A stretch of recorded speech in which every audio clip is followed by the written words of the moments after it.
training. So I'm excited to share those with you. Here's all our presenters. Looking at this, I feel like I'm on, CNN, and we have a panel of experts here that are each going to be sharing with you their experience and their something that they do with their students that involves teamwork and helps their students persist. So one of you, Lai, said you have a lot of turnover of students, I guess you mean, and you'd like to learn how to keep that from happening, and that's exactly what we're focused on today. So thanks for being here.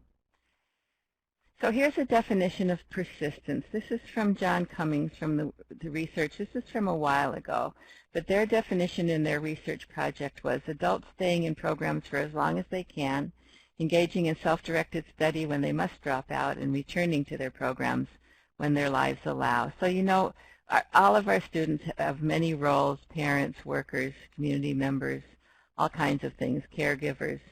So sometimes it's hard for them to come to school consistently, but we want them to persist and to meet their own personal educational and employment goals. So that's why persistence is important to our students. It's also important to us in terms of retention, because we want to have students stay in our classes from the beginning to the end and make gains. So that's what we're focused on. Just a definition as far as how do we count persistence in California. We do that through the CASAS data, and all of you, I think, are doing CASAS or some form of that, assessment. And so persistence just means that the student was there long enough to have a pre and a post. So I don't know if that's, in some cases, 100 hours of instruction, in some cases less.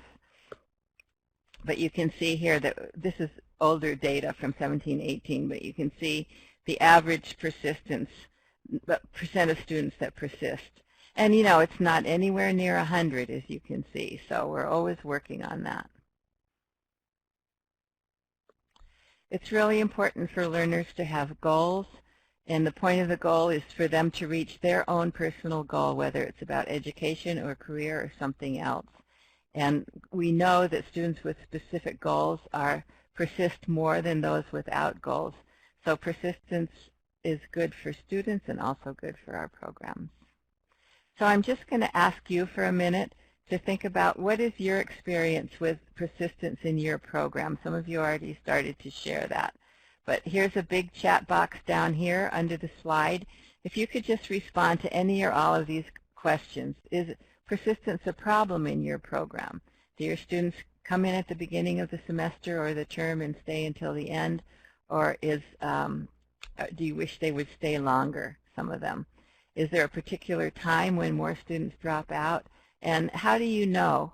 Do you just know from your personal observation, or have you seen any data? And try to type over here in the big chat box if you can. Maggie, thank you. Anderson Valley, great.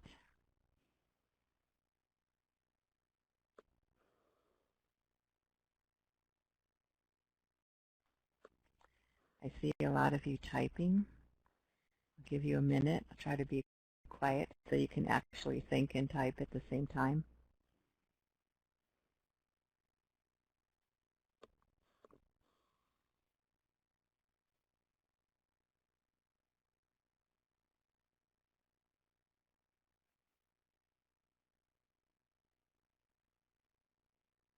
Many students leave because they've gotten jobs, Lai. We also have students that come to orientation, tested but never show up.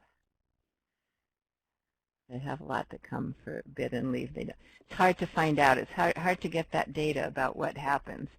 But there are some strategies based on research that we can do in our classrooms. We have to actually get them in the classroom for the focus of this webinar, because these are classroom strategies. But once we get them there, there's things we can do to help our students persist.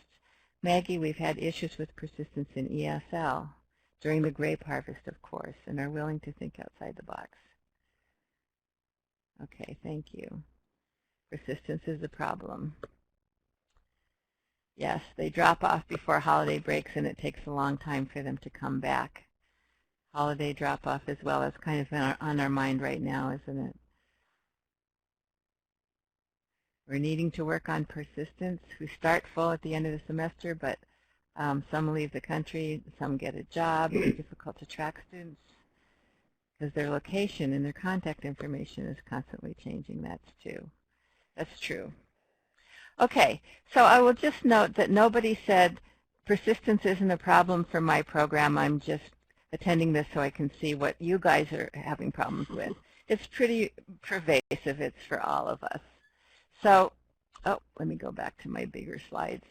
So this diagram shows the 9 strategies, classroom strategies this is, for helping students persist.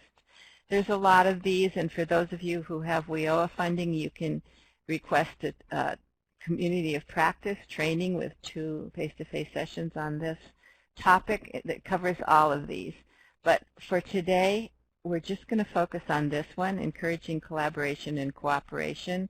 In other words, teamwork in the classroom. So doing activities that engage our students in teamwork with each other, and that helps people persist. It's also an employability skill. So I don't know how many of you have seen the employability skills framework. If you haven't, just Google those 3 words and you'll find it.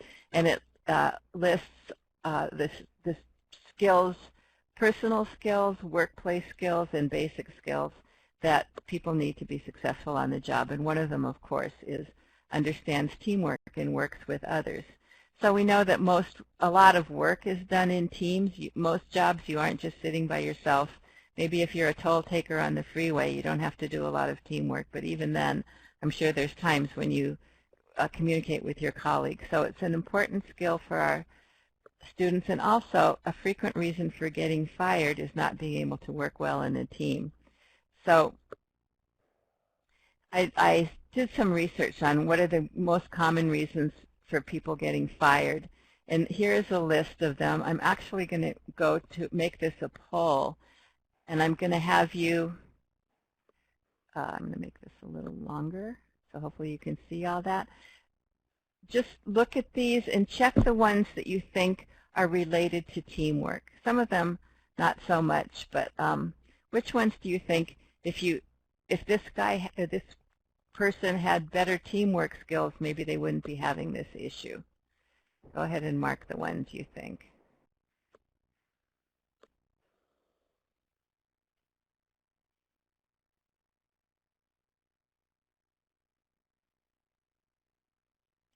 Okay, nobody thinks teamwork would help drug addiction. Well, somebody does. I agree with you, though. I don't think that's high on the teamwork skills. But I see not performing the job required, yes, especially asking too many questions or lacking a sense of urgency or using poor judgment. Those are all things we can develop with teamwork, right? Taking too much time off, that might be. If you felt a part of a team, you wouldn't do that. Arriving late or leaving early, too much socializing. Okay, maybe. Well, you guys are voting for everything. Thank you. Thank you for your input. I will go back to my slides and tell you which ones I thought were most related to teamwork. Doesn't mean that I'm right, but this one I definitely thought was true. If you're asking too many questions or not going with the flow and kind of reading the cues of people around you and your supervisor, that's related to teamwork. I think not cooperating, being obstructive, arguing, or stalling, those are things that you wouldn't do if you were a good team member. Having bad relationships at work or inappropriate relationships at work. I don't know about inappropriate relationships. I don't know if we can solve that one in the classroom, but bad relationships, hopefully we can work on that. And gossiping and bad-mouthing, just another social skill, that's just not going to work for you in the workplace. So clearly teamwork is important. Also, so why does it help students persist, though? Well, we feel accountable to others when we're on a team. So it's not just my teacher that I'm going to disappoint, but it's my teammates. We're more committed if we know others better and feel known, so it helps develop relationships. We want to do a better job if others are relying on us. Commitment to a team goal helps us persist. So the goal of the team is important too. And there's actually research evidence that shows that this actually works, that teamwork projects do increase persistence. So there's different kinds of teamwork. So we're going to look at some short-term activities and some longer-term activities. Short-term activities are things that you can do in one class or part of a class. They're related to whatever learning objective you're teaching that day. Your members of your teams that you have your students divided into have a common goal. They may or may not be competing with each other. And we're going to talk about grouping strategies a little later, but you'll have to have a bunch of grouping strategies in your bag of tricks for dividing up students into teams. So we're going to start with Sachiko Oates from Santa Barbara City College. She's going to tell you about a teamwork activity she did with her ESL students. Sachi. Thank you, Marian. Can everyone hear me? Yes. Okay, great. So I would like to talk about what I did in my ESL class. And what we did was the activity called Lost at Sea. It's a team building and consensus building activity, and there are many different versions online, so check them out. I myself simplified and scaffolded this linked activity to fit the needs of my ELL students. The team size should be 3 to 5 people, and we do this type of activity a lot, and I typically group students randomly by numbering off students and making sure that students get teamed up with different students each time, and students choose team roles such as facilitator, note taker, timekeeper, and presenter. And it took about 1.5 hours for our ESL students because I had to pre-teach the vocabulary. Let me tell you quickly about this activity. Basically, you are on a sinking sailboat. That's great, right? And you have 15 items to take with you on a smaller rubber raft. And the choices include a sextant, transistor radio, shaving mirror, shark repellent, box of chocolate, mosquito netting, fishing pole, a bottle of rum, etc. And your task is to rank the 15 items in order of importance with your team member. And each team needs to discuss, negotiate, compromise, and come to a consensus. What do you think are the most important items to have on the raft? Well, at the end, the Coast Guard recommendations will be revealed. Many of the students thought a sextant would be important, but didn't think a shaving mirror was useful. The Coast Guard's recommendations are quite the opposite, but getting the correct answer is not the point of this exercise. Anyways, at the end of the exercise, students will reflect on their teamwork. Did everyone get to talk or contribute ideas? Did your team finish on time? Did everyone listen to and respect each other's ideas? And things like that. And this is a great community building exercise because students are working towards a common goal. They're overcoming something that is challenging together, and they're having fun. And along the way, students are learning about each other. All these are contributing factors for building a sense of community. And this activity was very successful because this not only helped build a classroom community, but also was educational and quite relevant for what we were doing in our ESL class. First of all, we were working on our EL Civics emergency co-op, and we talked about making, emergency lists, and also had just read a shipwreck story.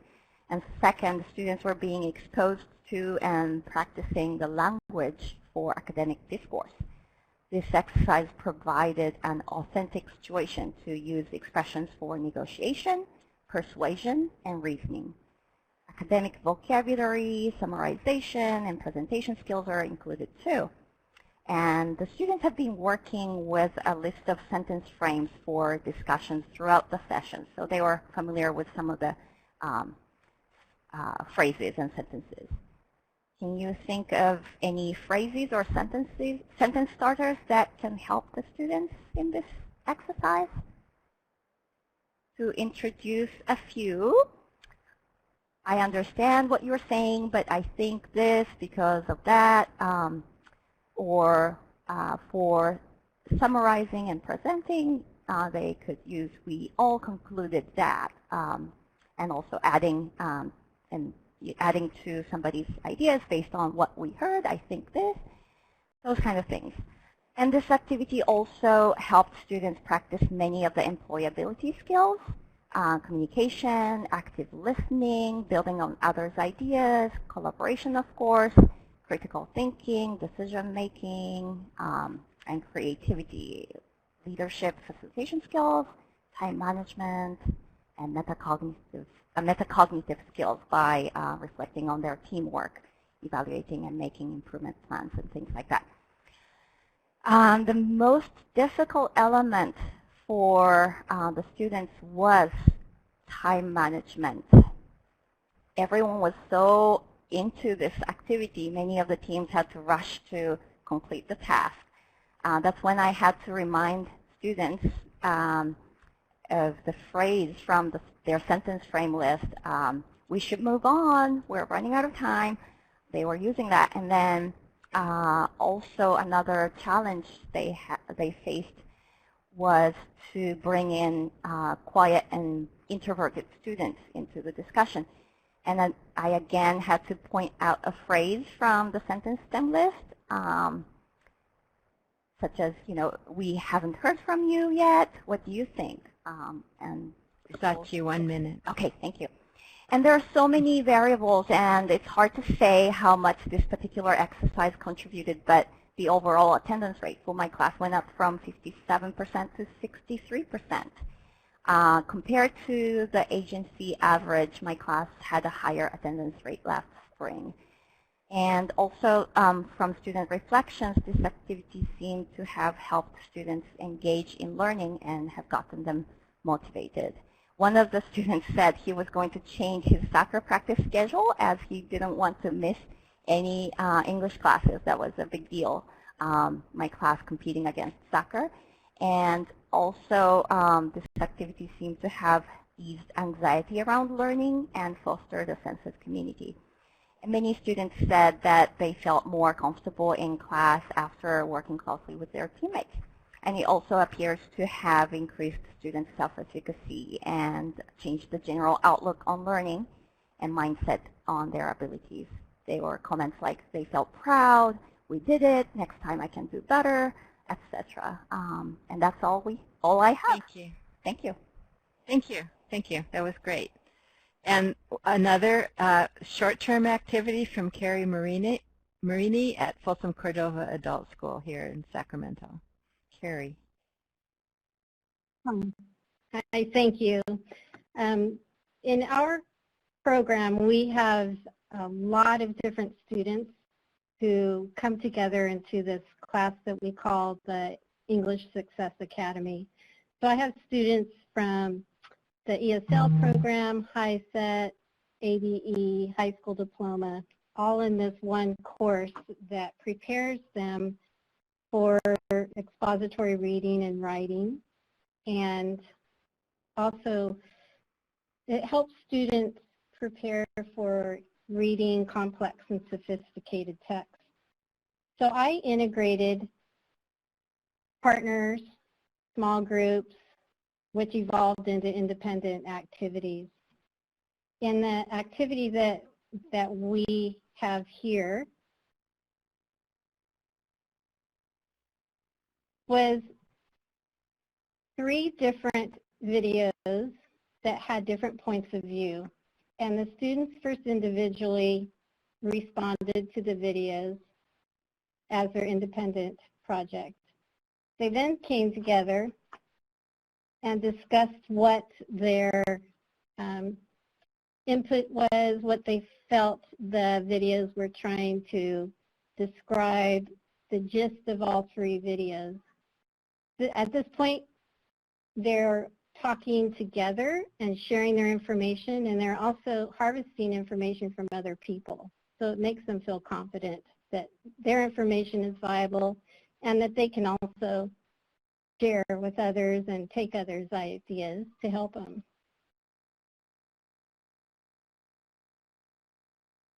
After that, my students got together in small groups, and this is an ongoing activity. We do cooperative learning groups often. Students change groups according to the tables that they sit at, and they like to mix it up every once in a while. We have gone through all of the roles of a cooperative learning group, like the facilitator, the timekeeper, the recorder. In these groups, the students were synthesizing information. So they discussed their click rights from their videos. They then put together a Venn diagram as a group and put together a presentation for the rest of the class. So after that, then they went back to their groups and they worked together in a summary guide in order to connect their writing and the videos and their opinions to write a summary of a text. These texts are complicated and sophisticated, so they can be a bit daunting for students, but when they work together as partners and teams, it seems to give them a little more confidence and the ability to take risks. After the students have worked together in partners, small groups, they are finally ready and confident enough to work individually to write their summary of this complex text that they were synthesizing.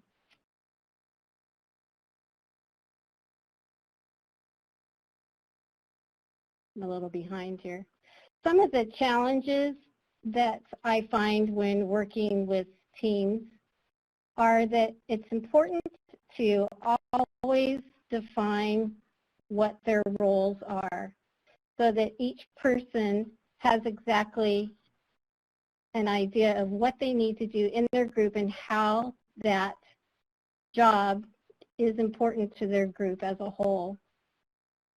And having not practiced that many times, I think that cooperation between the groups and the individual sharing would be a little more difficult. The successes of our students is always evident that students, they're able to use new techniques, they're able to try new learning skills and take risks. For example, the Venn diagram was a new activity for many students, and they felt that this was a great way for them to synthesize information that they hadn't seen before. And it was a discovery within the group. So they talked about how it was helpful to them. It also encourages the accountability, so each person has their own position within the group, and they feel that they're responsible to fulfill that position. Since our students come from such varied cultural backgrounds, I found that it's really important to work as groups so that everybody is encouraged to participate, whether they're male or female, whether English is not their first language. Everybody has the opportunity to share. So in all, I think that the best thing about working in groups and partners and integrating this throughout the classroom is that there's a huge sense of community and even family with each other. The students help each other, pick each other up when times are tough, and they're willing to take academic risks where it may have been really difficult on an individual basis. Does anybody have any questions?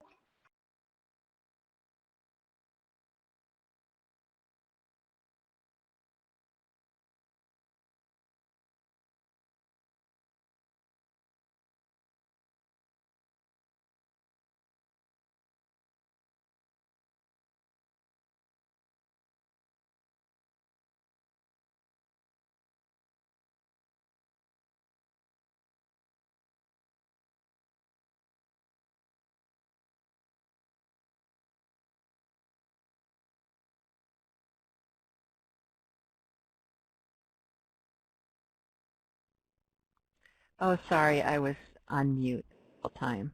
When you have Thank students you. working groups, what are Yes. some of the ways you break them into groups? Oh, I was talking away. Okay, There's different so ways let's talk a little bit about grouping strategies. Yes, in this chat box in the middle, please type a couple of ways that you break your students into groups.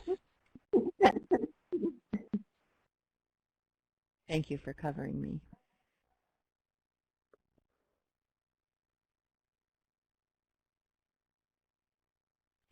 I see you typing. I see multiple attendees typing.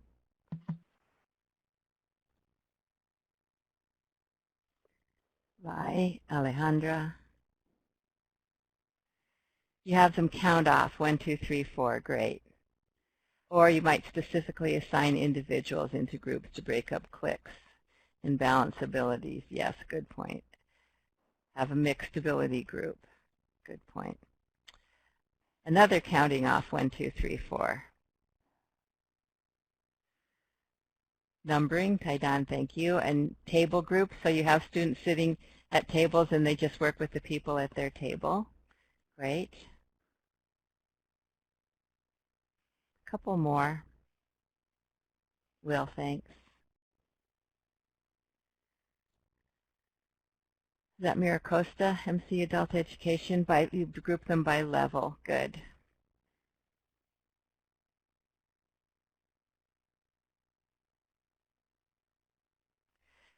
Stand in a circle by birth order, then number off. Nice. Yes, there's a lot of different ways you can put people into an order. Maybe by birth order is when's your birthday, although somebody said just the day and the month, not the year.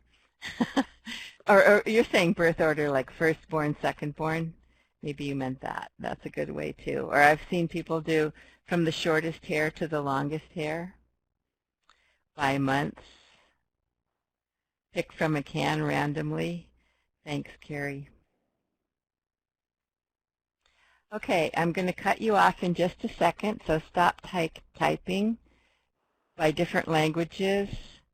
Sticky notes with a question on one sticky, and then they find the correct answer. Somebody else has that? Great. Thank you. Let me go back to my slides, and I'm just going to give you some suggestions. So there's a lot of these you will know, and maybe there'll be one or two that you didn't know before. So there's teacher-assigned groups, and that's what a lot of you were talking about. So you can just do a turn and talk to your partner next to you, and I think, or at your table, as Will said. You can have random, or you can have pre-assigned. Sometimes teachers assign groups like you three are going to be in a group for this week. You also mentioned that sometimes you have same level and sometimes you want to have mixed level groups so that the higher levels can help the lower levels. Sometimes you need them to be in their same level because they might be doing a little bit of a differentiated task. Somebody also mentioned classroom management. If you have certain people that always sit together and talk to each other, not necessarily about the classwork, you might want to break those people up. You might group them according to their interest in a certain task or according to what the task is. You might have a rotation system, like you three, everybody's going to be at their table, but then in 15 minutes, 3 people are going to stand up from each table and move to the next table, something like that. Okay, there's a lot of possibilities there. So those were teacher-assigned groups. You might also let students choose their groups. You might say, we're going to have these 3 groups doing these 3 different tasks. Choose your group. Or you might say, choose your group. Here we're going to have groups 1 through 6. Choose your group, but you have to be in a group of 4, and you can't be with anybody that you were in a group with yesterday. Or choose your group, but a few options. Maybe based on interest. You're going to hear an example of that in a minute. And also, somebody said have a survey question and group people based on their response to the question. Or it could just be based on the clock. You're going to work with this group for the first hour and this other group for the second hour.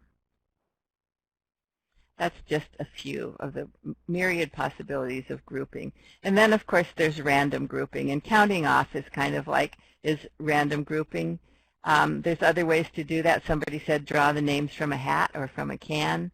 There's an app called Group Sort where you put all the members of your class in there and they sort them. And you can put in all different fields, so you can sort them by gender, you can sort them by ethnicity, you can sort them by age, or you can sort them randomly. So it takes a little upfront work, but it looked kind of fun. You could have them pick a colored card. Some people use playing cards or vocabulary cards, or we already talked about the lineups. So there's a lot of possibilities of how to group your students for group activities. I want to move on and have you hear about a longer-term activity. Longer-term activities might take a few days or a week or maybe even the whole term. It might be a research project or a research presentation. In those groups, you definitely want to assign roles. You want to scaffold the process. Actually, both Sachi and Carrie talked about making sure that people know what they're supposed to do before they get into their groups and start trying to do it. It can be interdisciplinary, so you might be doing reading and math in the same project. It can be tied to real-world activities, which you're going to hear about in a minute. And again, research supports the skills and learning that come out of these kind of long-term activities. So let's hear from Ingrid Bairstow from Miracosta College on a project that she did with her ESL students. Ingrid.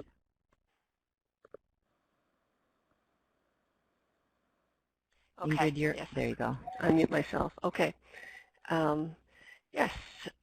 So last year and this year, my class did have an intermediate ESL class. We did service learning projects, and I found that when you serve together, you cooperate together, and it goes along with this team building goals that we have here. The service learning, I'm not going to talk a lot about what that actually is, but it's basically a real-world activity using the same learning activities that you have in your classroom. So I still did all my SLOs, my grammar, reading, speaking, pronunciation, writing, but you use a real-world activity. We did a beach cleanup project and then an environmental literacy project this year. So Marion had said that goals are very important for persistence, and we had very specific goals, and I agree with that. But I would also add to that that meaningful real-life projects also is very important for persistence. The students felt really part of something meaningful. So how we did this is we worked in teams, and I'll talk about how I divided them up in a minute. And then this is that organizational cooperation and employability skills that went in with that. So dividing up into groups, that was the big thing, because I did it a little bit differently than a regular working on a worksheet type grammar skill. We presented the project, and I had the students with me brainstorm on the kind of tasks that needed to be done for the beach cleanup. We did it for both, but I'm going to use the beach cleanup as the example. So we identified tasks that needed to be done. I wrote them on the board. Part of them was we needed to make a brochure we were going to share with other people in the school to come and join us. We were going to design a t-shirt for the coordinators, which was our class.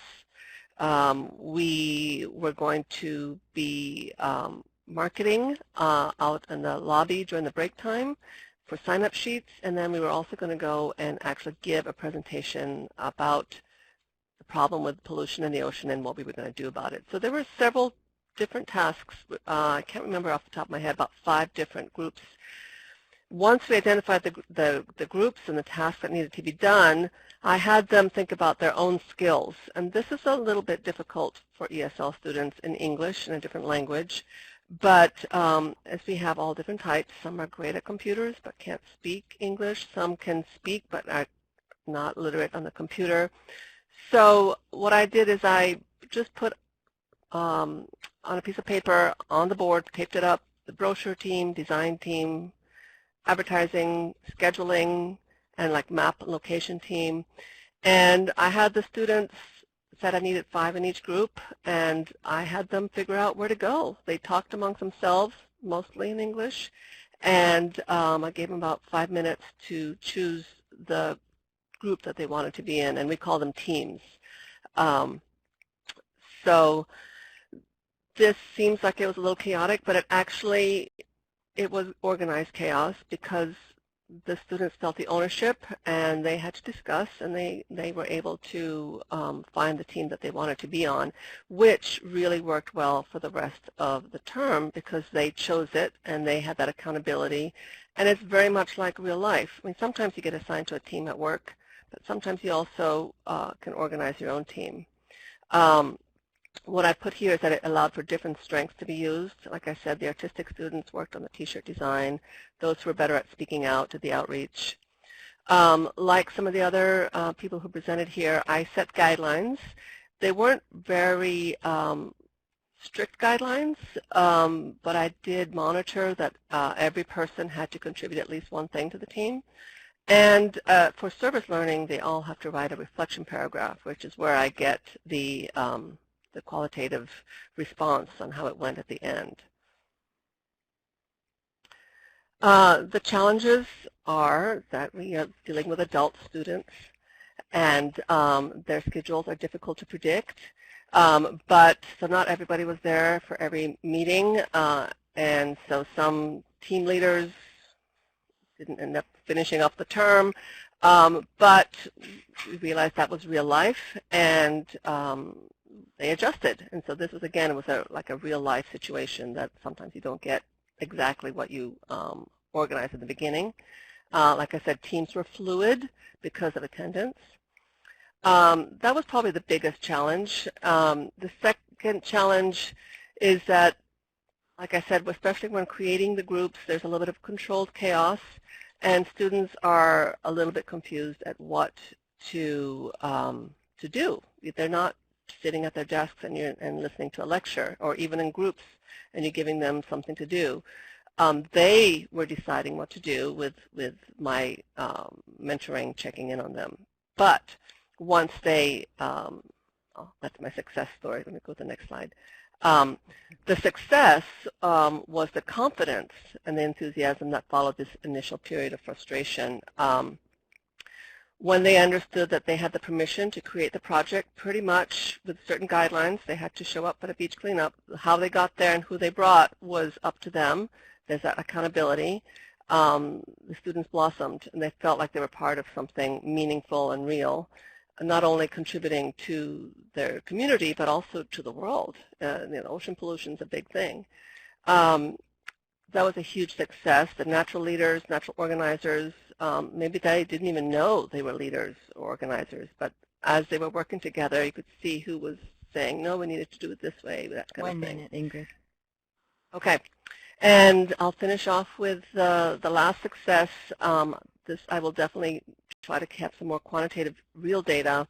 I did have increased retention during the term,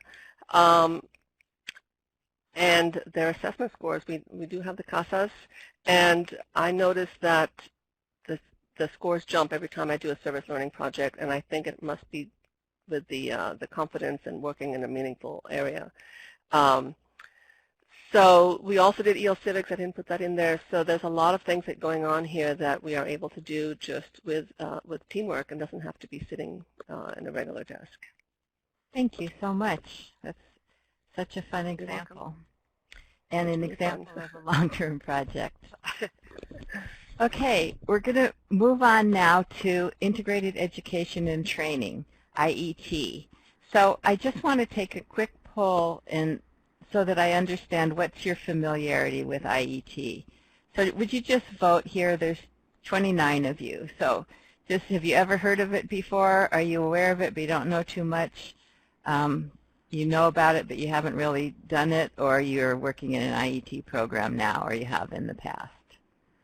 Okay, so we have some people that aren't familiar with IET, and one person who's working in it, and a bunch of people who aren't voting. What are you guys doing? Are you checking your email? Okay, since we have some that aren't familiar, I'm just going to say a little bit about what it is.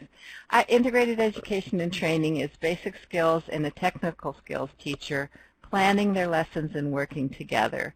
So if you have a career pathway and you want your students, your lower lower literacy level students or your lower English level students to be able to be on a healthcare careers pathway or a heating and air conditioning pathway, you might put a basic skills and a technical skills teacher together. They create a common set of learning objectives, and they teach together basically, or they alternate, and maybe they have 3 hours of basic skills, and one of those hours overlaps with the technical teacher, and then they have technical skills. So we have 2 examples of teamwork activities in IET where this becomes especially critical because of preparing directly for the workplace. We're going to start with Bill Ritzina from LAUSD talking about his teamwork project. Bill. Okay. Hello, everybody. I am an ESL teacher in general, and the IET program that I was very fortunate to be hooked up with was to be a pharmacy technician. And it was in this kind of IET, the pharmacy technician teacher and the ESL teacher myself were working with the students together in the same classroom at the same time. So we're constantly working on both the practical skills of the job or career that they're training for, in addition to improving their English language skills at the same time. And this activity that I'm describing here, we call it the prescription filling relay race. My cohort teacher and I, we try to make our activities fun, and if it's a little offbeat, all the better. And this one was to both practice filling a prescription, which the students had just learned less than a week prior, all of the different steps, in addition to vocabulary, new vocabulary involved, etc. And we did this as a combination practice, skill practice, English practice, and team building practice. In this one, we had a class of actually exactly 20 students, which was lovely. So we wanted 4 teams of 5 people. This one we did having people count off 1, 2, 3, 4, 1, 2, 3, 4, 1, 2, 3, 4. As other people said, one, it's easy. It could be done spontaneously, and it also immediately gets people that are not necessarily near each other. So it ends up being a randomized group. To help them build a team identity before we began the activity, after they were put in groups, we had them come up with names. And again, we encouraged them to be a little fun about it, and they ended up being the funny pharmacy techs, the fancy pharmacy techs, the fantastic pharmacy techs, and the first place pharmacy techs. So just even at that little 1 minute to come up with a name, we felt we were pushing them to do some team building right then and there.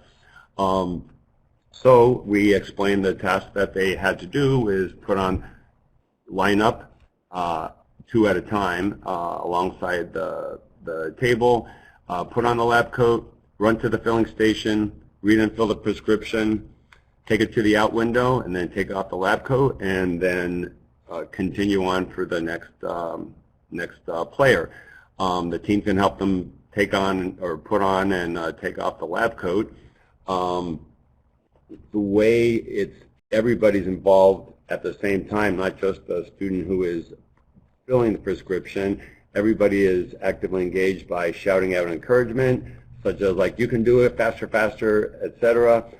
Directions, stand on the pad when handling the medication, or reminders, don't forget to put the label on the vial. All of these things that we had studied before, and even people who are not filling prescription at the time can even have their notes from the class that they had taken during class that week to help them remember what they want them to do.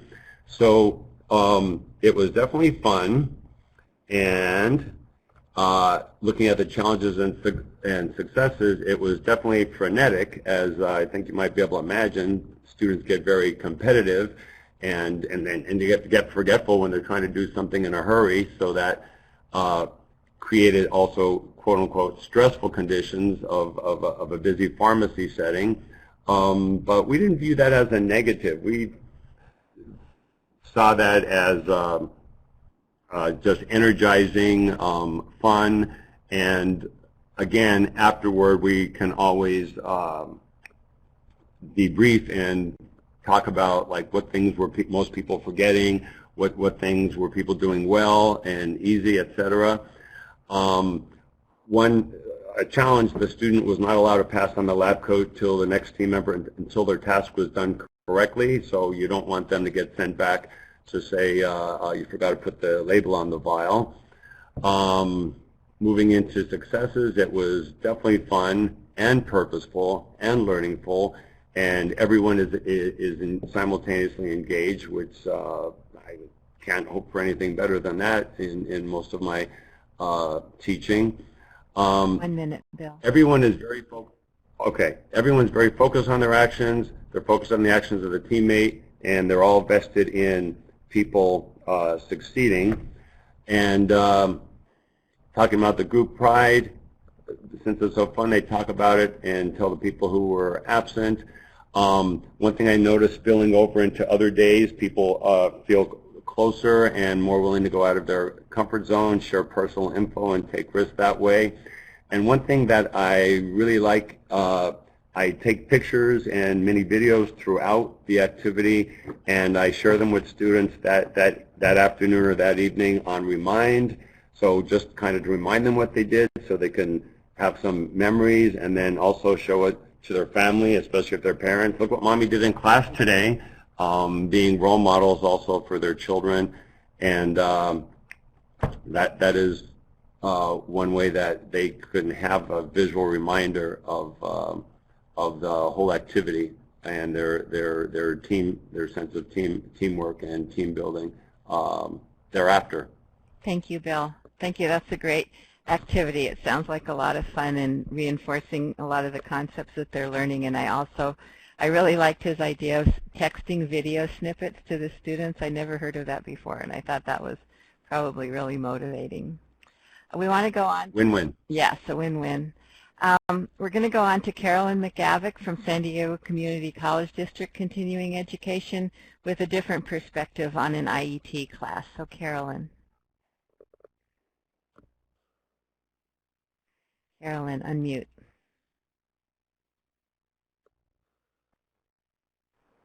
Pardon me. Hello, everybody. Thank you, Marion. I'm going to wrap up today with just a reminder that sometimes teamwork activities can just be another take on routine tasks in your classroom. As Marion mentioned, my example about teamwork is in the context of an integrated education and training model. I was invited to be a basic skills instructor in the automotive technology department, and our goal was specifically to increase persistence. They found that a lot of the students coming into the program who had tested in with lower basic skills were high risk for dropping out. And so I decided to, take homework and turn it into teamwork, because a lot of the students had expressed anxiety about the textbook aspect of the training program.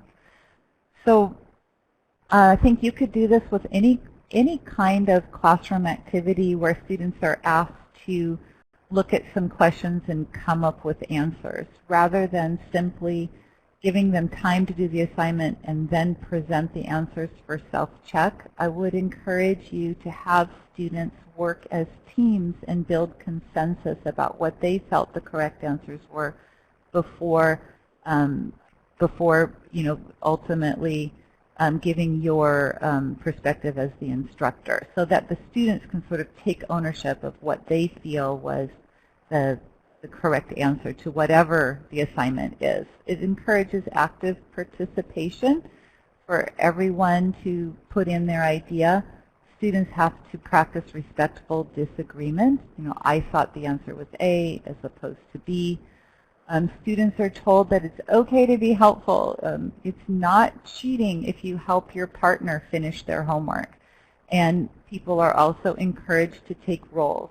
You can always let students know, hey, while you're checking your answer, some of you will be learners, some of you will be teachers. Or in the context of auto tech, I said, you know, some of you will be trainees and some of you will be trainers. And so it was, everybody had permission to not know or permission to teach.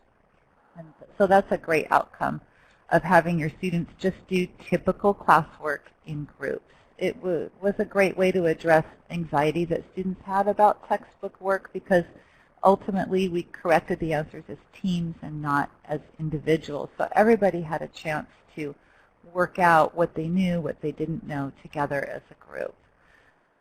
I liked to have students write down maybe page numbers of evidence that caused them to choose one answer or another, and that was a wonderful tool for them to be able to explain, why did I come up with this answer?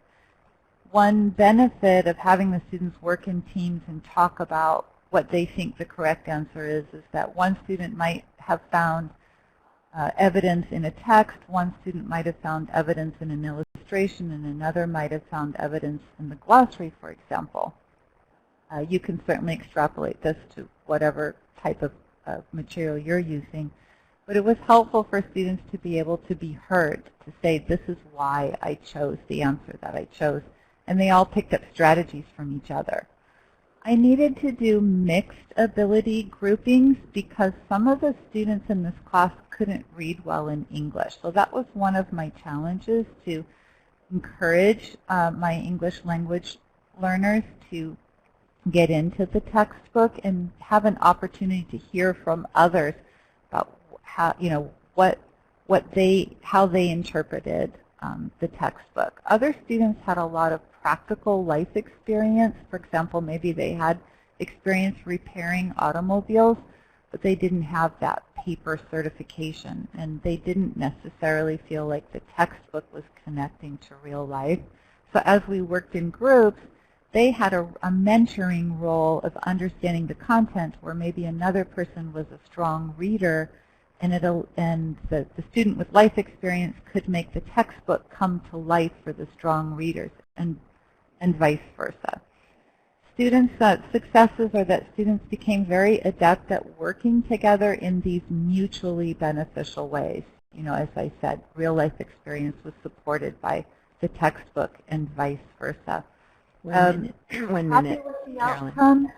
Thank you. Yeah, we were happy with the outcomes because we did find that students took this study buddy, let's do our assignments together strategy and approach to their subsequent courses, and we did find that persistence in the program increased after introducing the IET program.